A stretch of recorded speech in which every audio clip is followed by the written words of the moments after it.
ఏం కొండలా ఏం చేస్తుండు?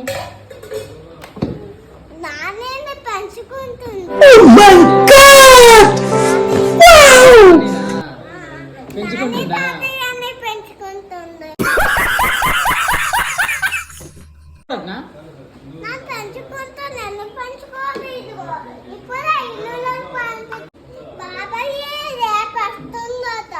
రేపు వస్తున్నారనా? ఎందుకు ఇల్లు ఓపెన్గా?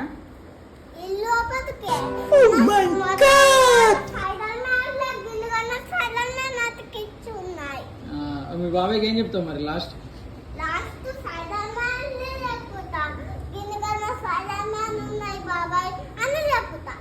మరి ఎప్పుడు రమ్మంటారు?